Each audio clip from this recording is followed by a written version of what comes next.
Hello again, I'm John Terzak, and I'm going to answer a question about how to make a different kind of cranberry relish. Now, in this course, I have an orange red wine cranberry relish with some vanilla, which is really, really good. This one I'm going to call this a little bit more of a cranberry compote, although it's still going to be a relish.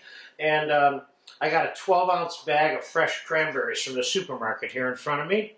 And I have a cup and a quarter of diced dried fruits. Again, pineapples, apricots, coconut, dark and light raisins in this little mixture here.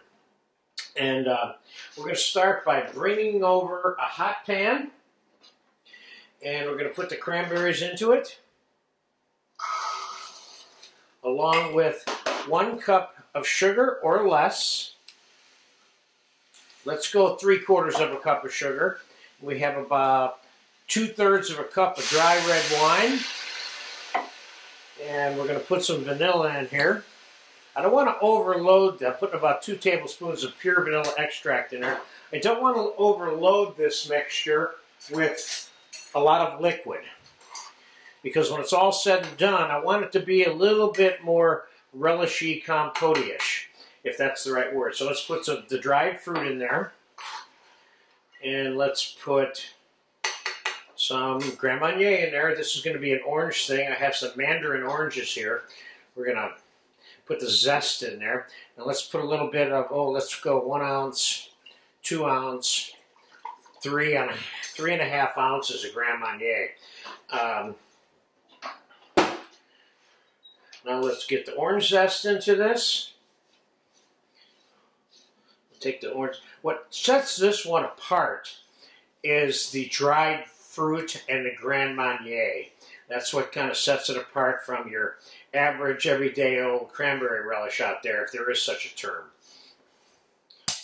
When I'm making mine, I don't think of it like that, but, you know, some of the things I see they're selling in the store, I think a little bit like that of them. Okay, there's the zest of one mandarin orange, and now here's the zest of the other one. Then we're going to put this on the stove.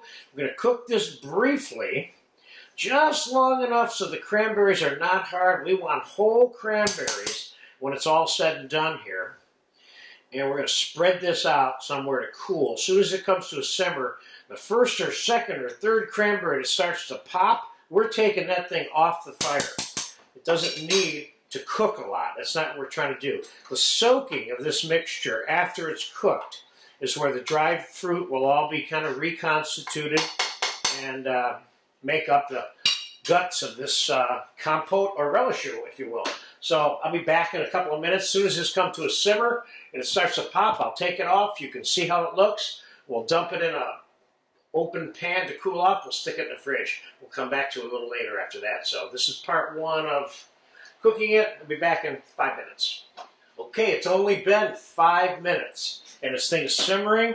Pop, look, but they're still all whole. But as you see, if you get down here, you can see they're starting to pop like that one. That tells you it's time to take this off. You want whole cranberries when it's all said and done, and this is room temperature. This stuff is great on chicken, turkey, duck. You can even serve this with steak on a plate as part of a little garnish on a plate over the holidays in particular. So when this gets cooled off and completely cold, which is going to be hours and hours and hours from now, maybe even tomorrow, I'll bring you back in. Let's take a look at it so we can see what the texture of it's like on the plate. Okay? So I'm going to put it in the fridge, and I'm going to come back and tell you how long it was in the fridge, and then we'll take a final look at it. The cranberry compote, the cranberry relish, I got really cold in the hotel pan. I transferred it to this, and I want you to take a look at it. We're wrapping up this lesson about how to make this item. I want you to see what it looks like. This is something that you can put in a sealed jar in your fridge and keep it around for 1, 2, 3 months, as long as it's submerged and sealed up.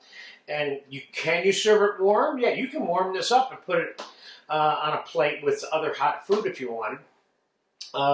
This is the kind of thing that goes good with chicken and duck and pork and so on and so forth. And it's also great to have around to use as a little garnish on a plate along with other stuff over the holidays. So This is another version of a nice cranberry relish. You'll notice that the cranberries are still whole. I did not kill these cranberries in that pot. That's part of the beauty of this particular item, is that you're getting whole cranberries. For some reason, every time we have cranberry relish, we never actually get a whole cranberry anywhere, except for when I make it, or if you make one of mine. So there you have it. There's another version of cranberry relish, or you can call this a cranberry compote. Okay? Enjoy it over the holidays if you get a chance to eat it.